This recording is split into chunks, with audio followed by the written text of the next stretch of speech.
HYBE's reaction to Jungkook's stock theft case. Firm statement, legal support, and public questions. A major shock has struck South Korea's entertainment industry. Stocks under the name of Jungkook, a BTS member, were reported stolen by an irresponsible party with a staggering value. Immediate questions arise. How could the personal assets of a world-class artist be misused so boldly? This situation draws public attention to HYBE, the agency managing BTS, to provide an official clarification while ensuring full protection for their artist. In the press statement released, HYBE emphasized its firm stance that Jungkook is the victim in this case, and therefore entitled to uncompromised legal protection.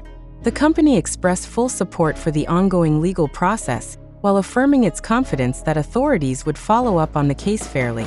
This statement is considered important because it closes speculation that their artist might be involved, something clearly denied by the agency. Furthermore, HYBE stressed that this case will not disrupt the company's operational stability at all. For investors concerned about the case's impact on stock movements, HYBE reaffirmed its commitment to maintaining information transparency. They promised to provide official updates if significant developments occur, and ensure the market is not shaken by unverified rumors. This demonstrates that the company aims to maintain investor confidence amid a high-pressure situation. Beyond legal and business aspects, HYBE also expressed full solidarity with Jungkook. They emphasized that their artist will not face this difficult period alone, but will receive full support from the company. This message is deemed important to calm the public, especially ARMY, the massive global BTS fan base, who responded to the case with anxiety and anger over the injustice faced by the artist. However, behind this firm official stance, the public continues to speculate. Some parties question whether HYBE has been negligent in protecting an artist's assets as substantial as Jungkook's. Given the extraordinarily high stock value, critical questions emerge. Is the company's internal security system truly adequate? Or are there gaps left open that could be exploited by certain parties? This criticism sparks a broader discourse on asset security in the entertainment industry, which evidently involves not only music copyrights, contracts, or personal data, but also the artist's financial investments.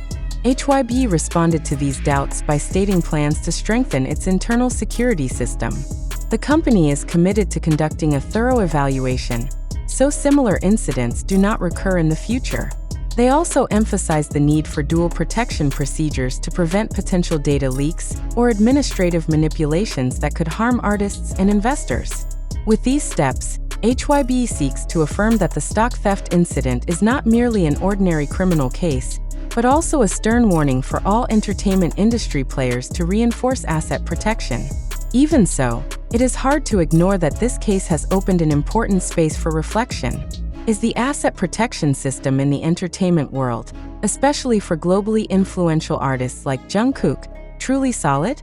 Or are there still many gaps waiting to be exploited by malicious actors? These questions encourage deep analysis of how the entertainment industry often emphasizes artistic and commercial aspects, but sometimes neglects financial security and administrative legality. For the public, this case is not only about stock theft, but also about a global star's vulnerability to financial crimes. Jungkook, known as a hardworking figure and global icon, is suddenly positioned as a victim of a dirty game causing economic and reputational harm. This fact generates widespread sympathy and simultaneously pressure on HYBE to prove they can truly protect the artist who is the backbone of the company's success. As legal investigations progress, this case will become a serious test for HYBE. How they handle this crisis will determine not only investor confidence, but also the company's image in the global public eye. Transparency, consistency, and firmness will be key factors in ensuring that HYBE is seen not only as an entertainment agency, but also as an institution capable of providing comprehensive protection for its artists. Ultimately, Jungkook's stock theft case is not merely a criminal event, but a turning point for the entertainment industry to reevaluate standards of artist asset protection. HYBE may have asserted a firm stance and commitment, but the public will continue to assess whether these steps are truly implemented or merely promises in press statements. Amid uncertainty, one thing is clear. Public support for Jungkook is very strong. and the pressure on HYBE to prove actual protection is growing day by day. This shocking stock theft case not only highlights legal and operational aspects, but also raises important questions for the broader public. To what extent can we trust every news item we receive? Did this incident truly happen as reported? Or is there a possibility it was deliberately staged to attract media and public attention? Every piece of information circulating on TikTok, YouTube, Twitter, and various other platforms contains facts, but many are deliberately sensationalized to increase clicks or engagement. Therefore, a skeptical and reflective attitude is essential in responding to this event. HYBE has asserted its support for Jungkook, as well as its commitment to transparency and market stability. Yet critical questions remain. Are these official statements sufficient to reassure the public and investors? Or do they open space for further speculation? Does the company's legal and internal support truly reflect readiness to handle a crisis? Or is it merely a communication strategy to calm audiences? In other words, how much of these press statements are factual, and how much is packaged to maintain the company's image? The public also needs to consider the media context spreading this information. TikTok features dramatic short clips, YouTube posts videos with provocative titles, while Twitter generates theories and opinions that easily go viral. All of this can shape perception as if the case is unfolding dramatically and urgently, even though the original details still require verification. Therefore, a fundamental question for viewers is: are we merely passive consumers of the narrative presented? Or are we capable of examining more deeply, distinguishing fact from opinion, and testing the truth of every claim?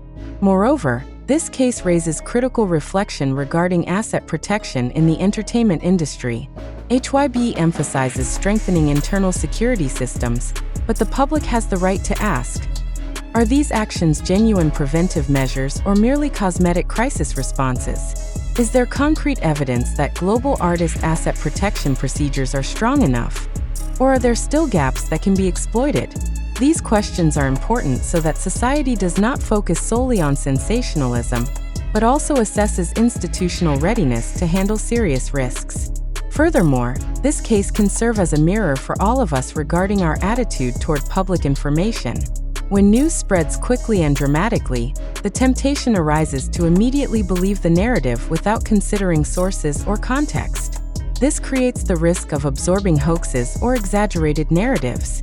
Therefore, a question worth asking: are we as readers or viewers sufficiently critical in assessing news? Or do we tend to be trapped by provocative titles and social media dramatization? How do we distinguish between factual reports and sensationalized opinions designed to go viral? HYBE and Jungkook are now under global public scrutiny.